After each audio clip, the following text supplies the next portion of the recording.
Okay, we'll call November 10th, 2025 council meeting to order. Please rise for the pledge. I pledge allegiance to the flag of the United States of America and to the republic for which it stands, one nation, under God, indivisible, with liberty and justice for all.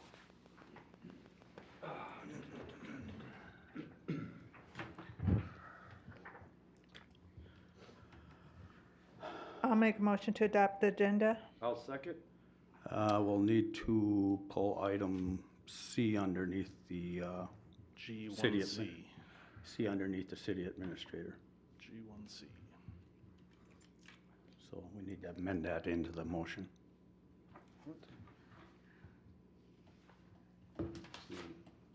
So are we deleting it? Is that what you're saying? Yeah, we're pulling it. I'll make a motion to pull item C under city administrator. You need to make the motion to adopt the agenda, pulling that. Oh. I'll make a motion to adopt tonight's agenda and pull item C under the city administrator. Second. Okay, we have a motion and a second. All in favor? Aye. Opposed? None? Heard. I thought you wanted two separate motions. I'm like, what are we talking Item about? 4A.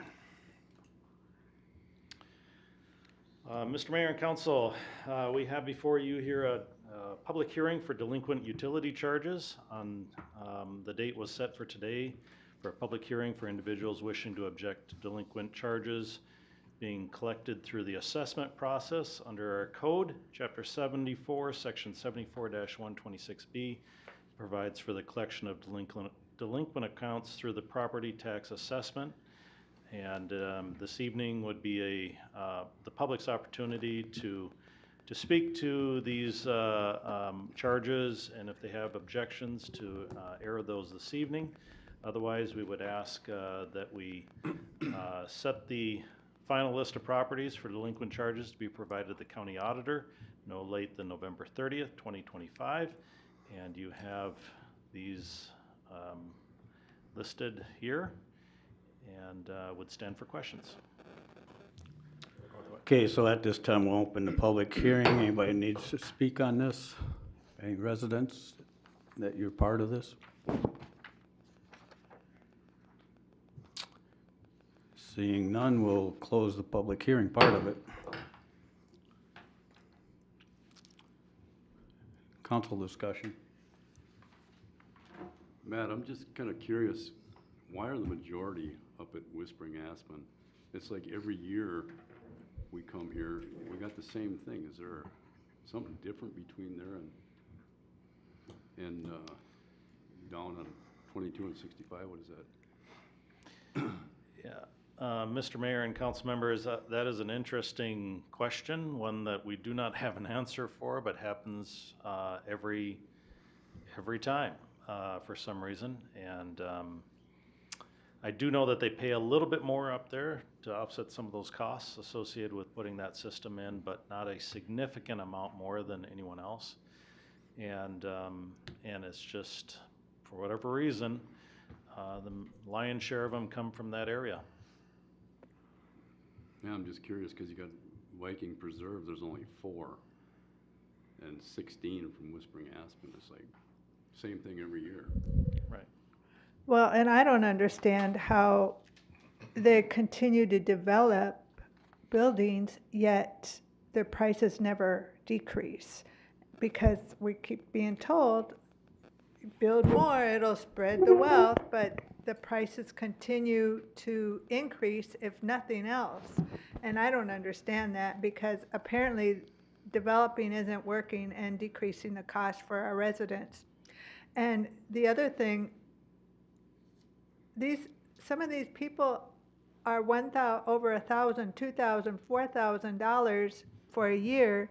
That's 10 years. That's $10,000 to $40,000. They could have multiple septic systems and wells with that kind of money. It's ridiculous. I'm just baffled. I'm baffled that this room is not full of people complaining about their water bills. Mr. Mayor and Council, what I will say in response to that, it is based on usage. So if you leave, for example, a toilet running and don't fix that, you would be amazed at the amount of water that gets wasted. And I would say that our water rates are probably not out of line of other communities in terms of the cost to operate the system, your operating cost, and then also in terms of your replacement cost eventually for these systems. I mean, utilities are not inexpensive, and even if you have your own well or and septic system, you are well aware of the costs associated with that too. I mean, you can't pump a system without hundreds of dollars these days. If you have to replace a well pump, it's thousands of dollars. If you have to replace a system, you're into the $20,000 to $40,000. I mean, utilities are expensive. Replacing them, even more expensive. Could you explain to me one thing? I have heard that kind of what Councilman Urkel has said. When you have a development, as the houses go in and you fill it up, that decreases the cost to the residents who have already bought houses in that development? Is that how that works? I can maybe have Nate speak to that, but I would say that in a given development, when you are running the numbers to determine how many houses are going to be built and how much your system costs, you're kind of anticipating a build out. In this particular development, or the lion's share of these in this development we're speaking about in Whispering Aspen, it has taken 20 some years to build this out or to get to where we're at today. So I would say from the standpoint of, when you're doing your analysis of putting a system in costs X amount and so many people are going to help pay in, and 50 years from now you're going to have to replace all these lines, you're not assuming that it's going to take 20 to 30 years to build up that account. But you are still going to be ultimately responsible for that, shall we call it a continuity cost of replacing that system. So again, I don't know that these prices would reflect that delay, but it's probably established based on the initial estimates and followed through on what people were told initially when it first went in. My hope is that there will be enough dollars in there to replace the system when you have to replace it.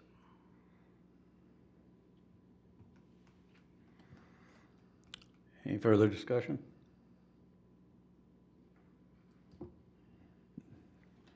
Need a motion on the resolution? I'll make a motion to approve resolution number 2025-59, final certification of delinquent charges for collection with 2026 property taxes. Second that motion. Motion and a second. All in favor? Aye. Opposed? None heard. Okay, item 4B.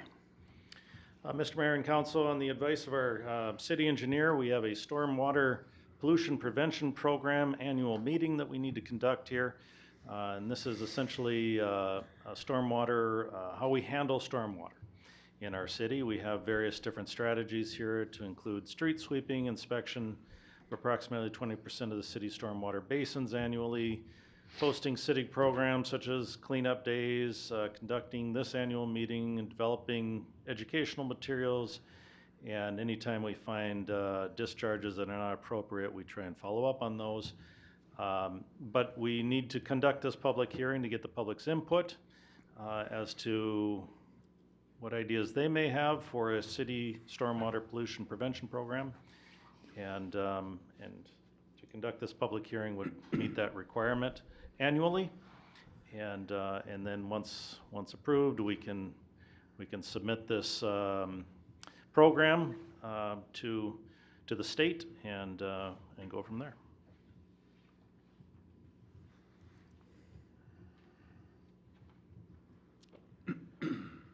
So this is an informational item right now?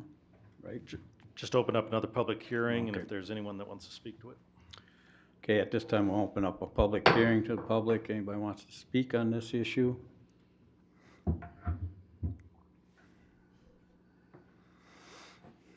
Seeing none, we'll close that part of the public hearing. Council discussion. Well, I have a question. Have we ever done a cleanup day in East Bethel? I don't recall any. I think that's a great idea. I'm just wondering, have we done one and it wasn't advertised well, or what? Depends what you consider a cleanup day, because I know Street the sweeping, perhaps? recycling does it once a month. Well, recycling days are not cleanup days. The cleanup day that's required is the recycle day. We do it once a month. Oh. Now, it used to be once a year. We did one we used to do two, one at the citywide one at the recycle center, or it was actually at the ice arena, and then we did one down at Coon Lake Beach. Now we do one a month. The Lions and the East Bethel Bandits do all that work for us as volunteers, so yeah, that meets that requirement for the state for that. Oh, because in my mind, a cleanup day is people walking up, down the sides of the road, picking up garbage. Yeah, we do have that with the highway department, and we do have a adopt a park program where groups go through our parks and do that too separately, but yeah. Oh, that's good. Okay, thank you.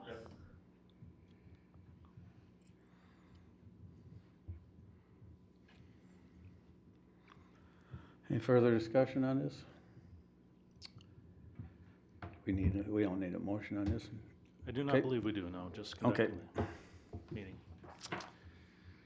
Moving on to the public forum. Is there anybody signed up over there? Jacob? Jake, has anybody signed up?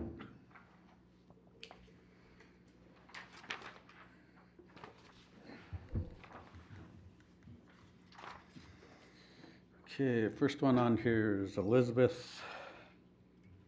I can't understand how to pronounce the last name. Huh? Growski? Yeah. You're speaking for both of you? Yeah, I'm gonna speak. Okay, My name is John. John?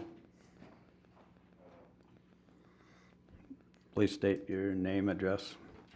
My name is John Gorowski, address 19534 West Tri-Oak Circle, Northeast. Thank you for the time tonight. My family has been living on Coon Lake for 30 years. My grandfather bought the property we live in 1950. We love living here. We made it our home. Take a lot of pride in taking care of our property and living where we do. The reason we're here is over the last 2 years, the quality of our life has changed drastically, specifically due to the short-term rental property next door to us. The amount of people and activity that can congregate each week has made us feel unsafe, and it's uncomfortable even for us to have our own family and friends over to our property for visits. The home is being marketed and used as a commercial event center.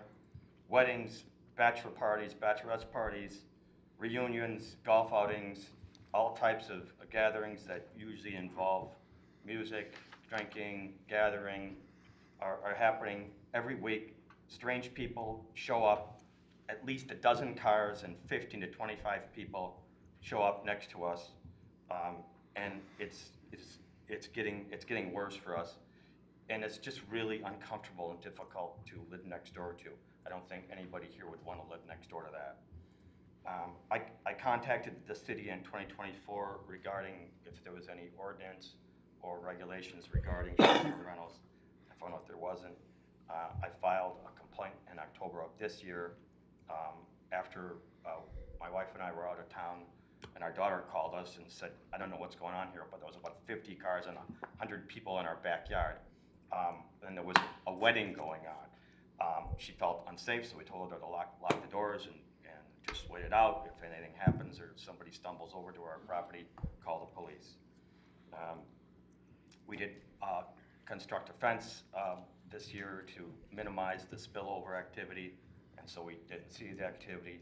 I worked with Grace and some of the people here to apply for the fence permit, and during that process, I learned that when you put up things like a fence or apply for a variance, You have to do things that are reasonable, don't change the character of the neighborhood, and, you know, protect the integrity of the neighbors. And I feel like there should be some ordinance or code consistent with that spirit relative to large Airbnb or VRBO dwellings that have events, lots of cars and lots of people. Thank you for your time. Thank you.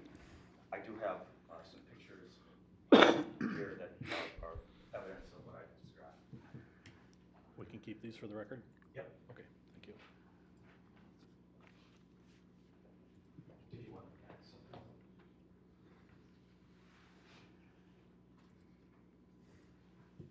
Do you have his phone number? Yeah, right here. I see that folder. You can read it. Mayor and council, just for your information, this was the topic that we discussed in the work session and the previous work session. And it was my miscommunication with the individual that they were going to come and speak at the work session, but I encouraged them to speak this evening. But essentially, we're going through the process of identifying what other cities have done for ordinances to address these type of concerns. We'll be bringing those forward, and we can notify them as well when that comes forward, so that when council considers an action, a potential action on this, they can be part of that as well, so. All right, thank you. Consent agenda.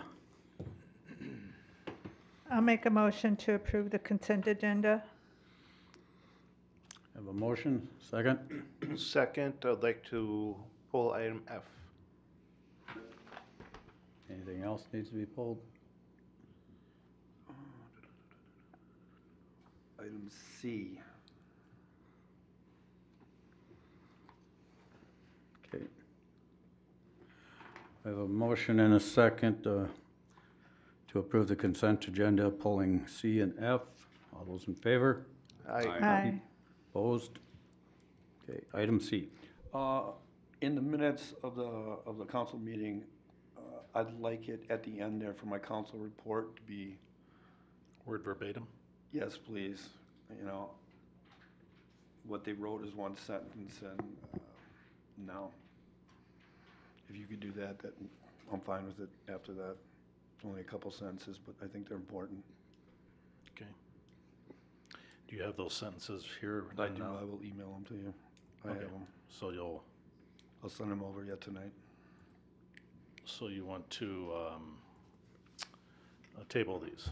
Well, I don't want to table it. I don't think we should table it. I just want to approve it with an addition to it.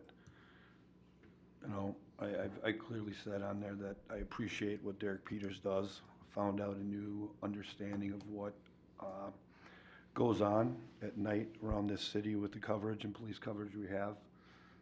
It was a learning experience, and they do a great job. And all it said was I went on a ride along.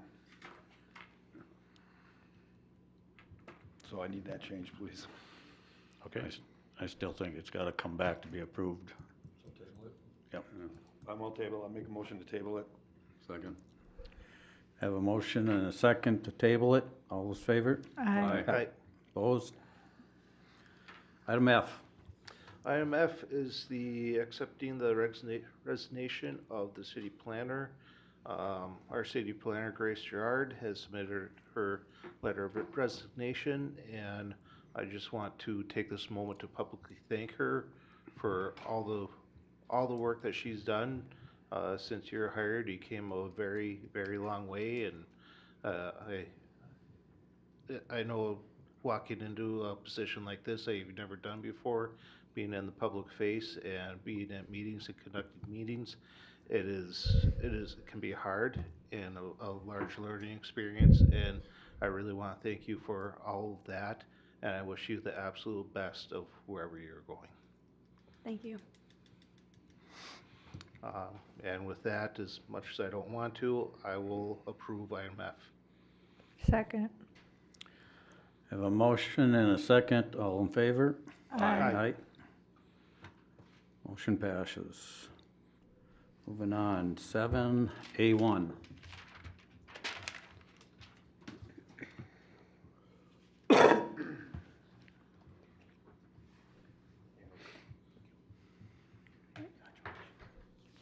Good evening, Mayor, Council. This is a PUD final plan, final plat, and development agreement for Cliffs Anderson Acres. Shareco Construction has applied for the approval of these 3 items for a 3-lot subdivision called Cliffs Anderson Acres. The subdivision is located north of 217th Avenue. This is currently one property. It is 20.35 acres. It is zoned and guided rural residential. The properties to the south and west are zoned and guided the same. The property to the north is part of the Gordy Mickelson Wildlife Management Area, and the properties to the east are part of a subdivision within Linwood Township. This property is within the significant natural environmental area overlay. This is an overlay district applied to properties that the Met Council, Anoka Conservation District, and the DNR have identified as containing significant natural resources that contribute to the health, welfare, and quality of life of East Bethel's residents.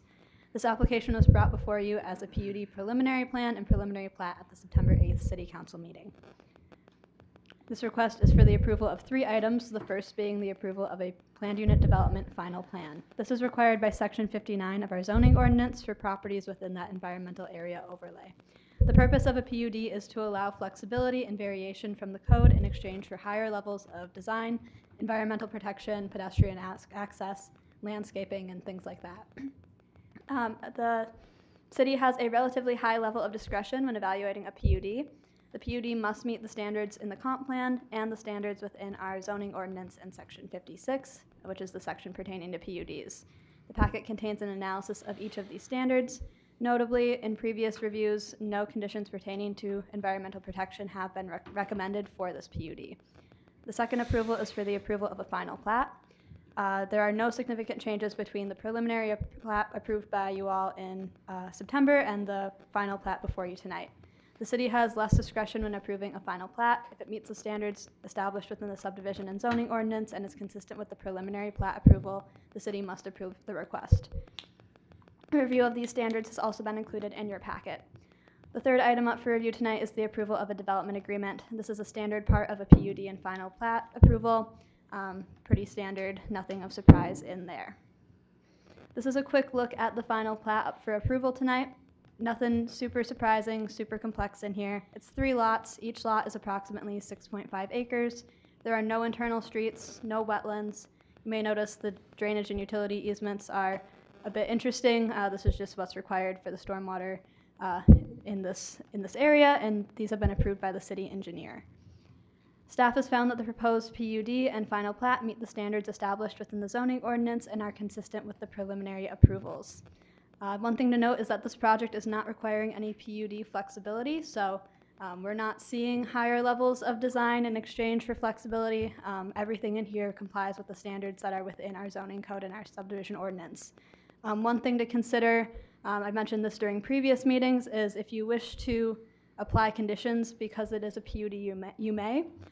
Something that you could consider is environmental protection, things like requiring a more stringent tree preservation plan or requiring a certain number of native plantings. But again, these are things that have not been recommended previously, and staff also finds that there's a very limited environmental impact associated with this development. The homes are being built on land that's currently bare. There's a small number of trees being removed for driveways, but really that's a very small number, and overall there's a very limited site disturbance. Anything else that needs to be resolved before this plat gets filed has been added as a condition of approval within the resolutions. Again, these are very standard things, some minor engineering comments, some things that just need to get filed when the plat gets filed, so nothing surprising in there. This was reviewed by the Planning Commission on October 28th with a public hearing for that PUD final plan.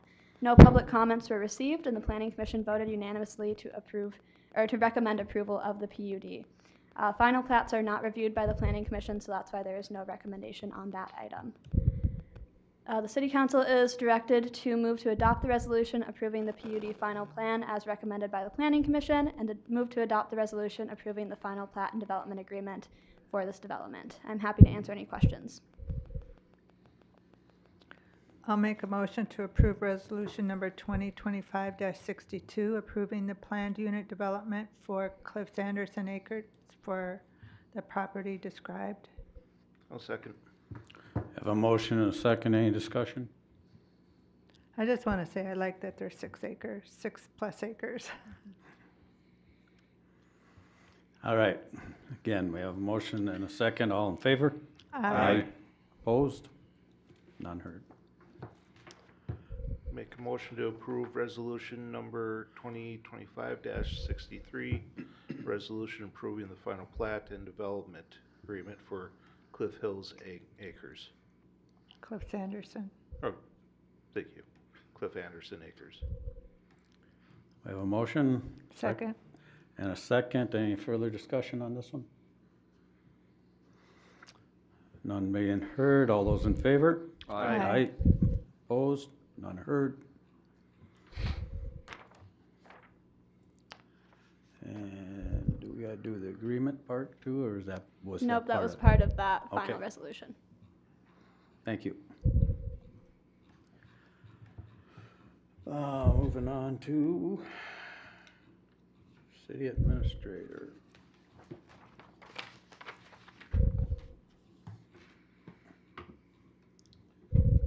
Well, see if it'll populate here.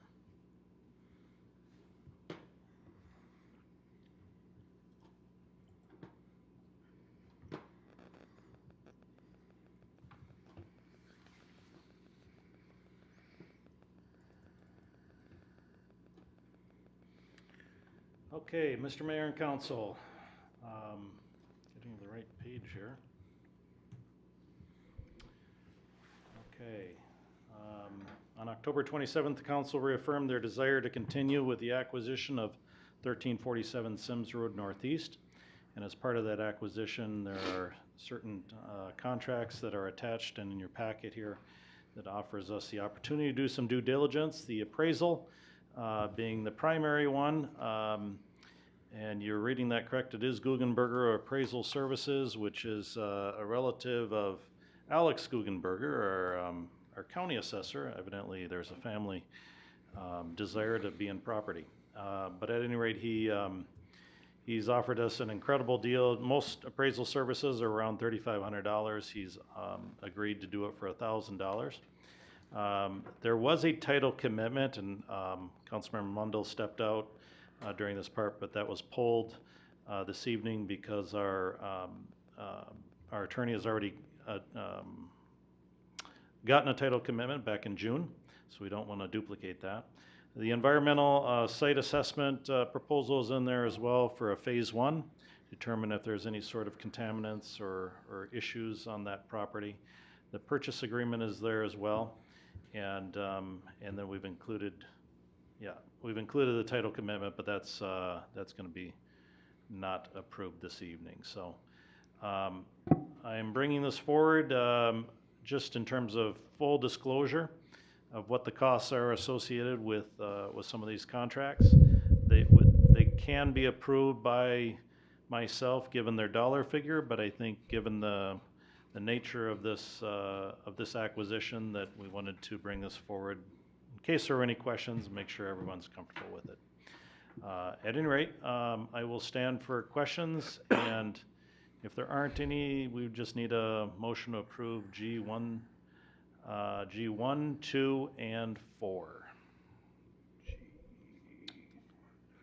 8.0 G1. I'd like to ask that we do in 2 separate motions for item 1 and 2, and then for a separate one for item 4.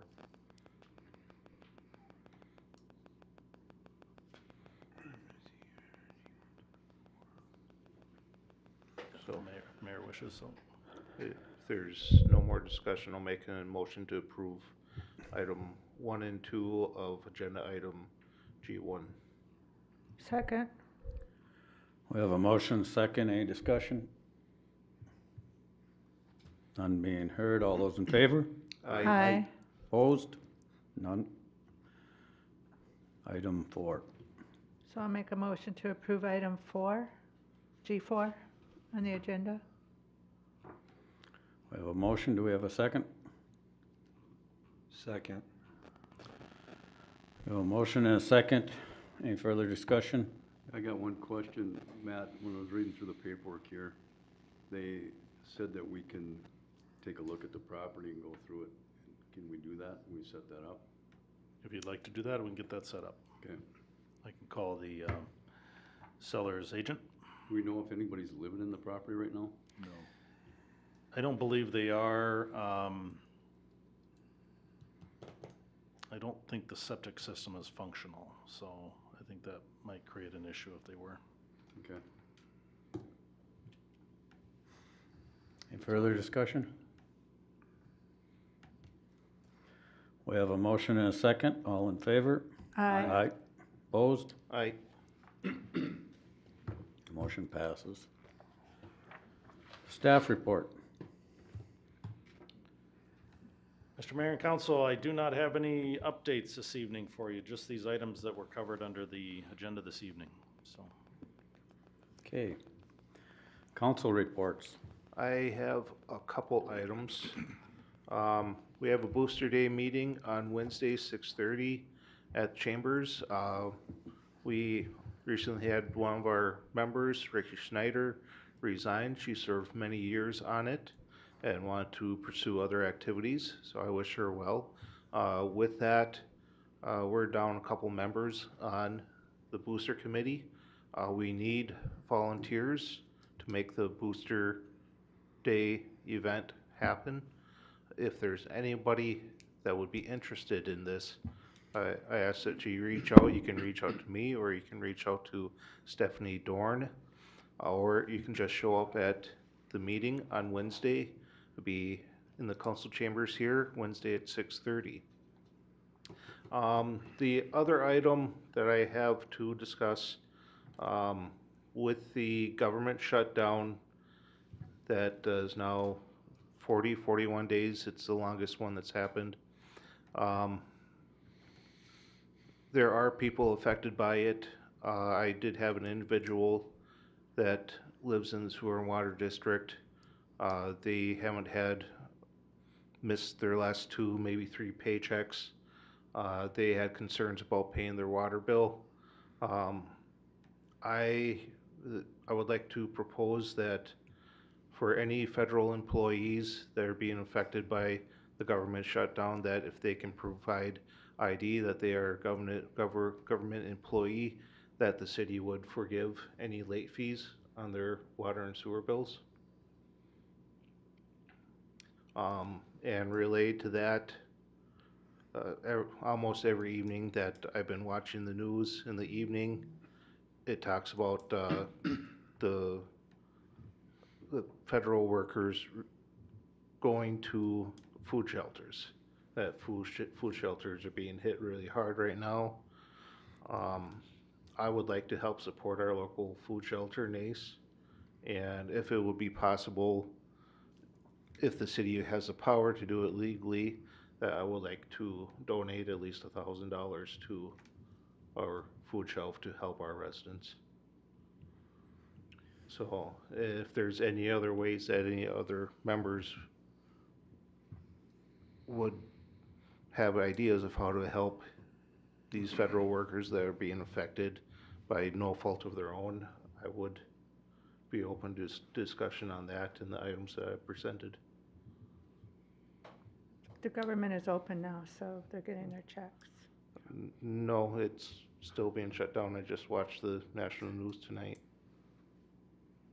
There is a proposal, but it has not been approved yet. I think there's 8 of 10 senators that have switched over. Yeah. They Yeah. voted on Sunday. Yeah. It's open. They just have to get Mi- everything Mr. back. Mayor, I would ask if council wants to do the late fee forgiveness and the $1,000 for there to be a motion and second on that.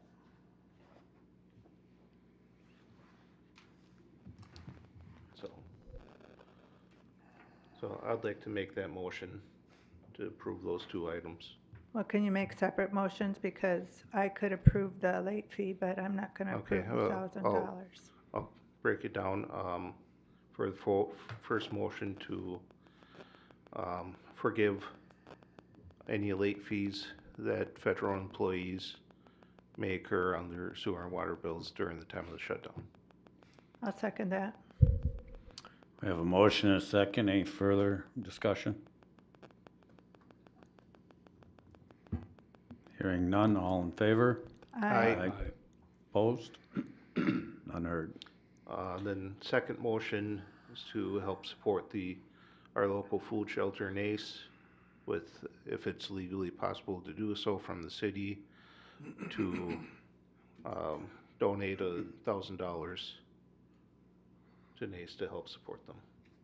One-time donation. Is it legal? Is it legal to do? Sure. Mayor, Council, yes, the city can make a donation to food shelves.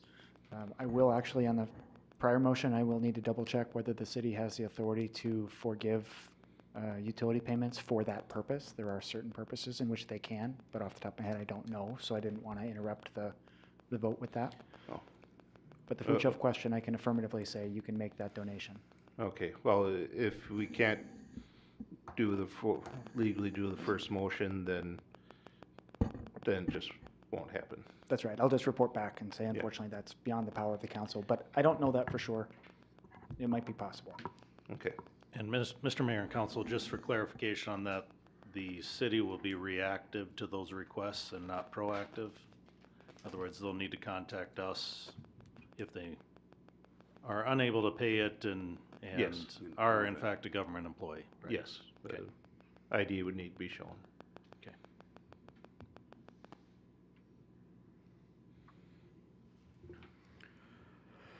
Okay, back to the donation.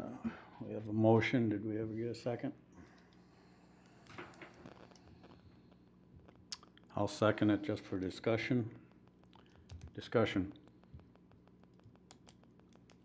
Well, I'm not going to vote for that because our taxes are already taken out for people in need. A. B, I donate food to various different things, and I know a lot of other people do. So I don't think it should be double dipped from our taxpayers. So that's why I'm not going to approve this. Oh, it was just a thought to try to help people in need, so. I see. Pay your bills. Any other discussions? We have a motion and a second. All in favor? Aye. Opposed? Aye. Motion fails. Mr. Mayor, what I might suggest is, just thinking out loud here, we kind of did a trunk or treat thing for the kids. And perhaps we can encourage folks to do a kind of a food raising, drive-through type of deal, drop off food. We'd be happy to collect it here and then make sure that NACE gets it. Canned food, non-perishable type of things. Yeah, that'd be great. Might be able to do that. Yeah, can we get that on our website and on our big sign out? Yep. On 65? Yep, we can promote that. And then you folks can contact your circles too and try and get as many people to come through and understanding the need and try and stock their shelves for them. Do you know what their biggest need is? No. Probably everything. Yeah. I just know if you donate something like macaroni and cheese, look at the ingredients that you need to go with it. So if you need milk, add powdered milk to it. If you need oil, add oil to it. Just Yeah. make sure if you're adding something, because a lot of them do not have the extra ingredients. So I don't know their current needs, but I do know that in the past they have asked for children's items, diapers. Diapers for sure. Always need diapers. Okay, any other council reports? Yeah, I do, actually. I was thinking of how the seniors usually have this Thanksgiving drive-through but at our last meeting, we didn't talk about it. So you just call and reserve a Thanksgiving meal and you drive through. When you said that drive-through thing, it reminded me that we've been doing that for the last couple of years. Yeah, it's on the 13th. Yeah. So the drive-through is on the 13th. Same night as town hall? The town hall Or is on no, the 13th. Not It's- 13th of December, I think it is. Oh, maybe that's Maybe, I'm thinking Thanksgiving, I maybe know they that do it Dallas for. had a sign-up deal down at the station last Friday. I didn't look Okay, at the dates. so it's coming up where the seniors have this drive-through where you can call in and reserve a meal, a free meal. We did have the senior Halloween dance, and it was pretty well attended, so we were happy about that. Then followed by the trunk or treat, which we had a pretty good turnout. I know we had way more kids come through here than I get at my house, so it was great. I love seeing the costumes. I took some pictures. I won't post any of the pictures because without parents' permission, but it was great. We do have the town hall this week, and I'm hoping that we have a good turnout from the planning commission and the road, I always want to say roads commission, the planning commission and the parks commission. And I'm hoping for more information. The community has been asking me, well, are there going to be any information on all the development? So if we can get any information on developments that are going on, that's one of the things they've asked for.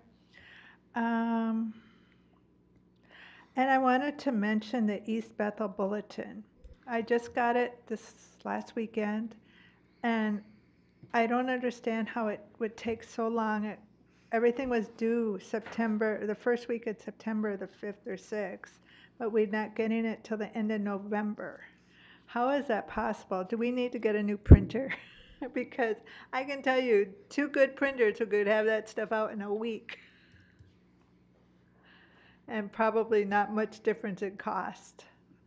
So, and the print was a lot smaller than usual, so there must have been a lot more information.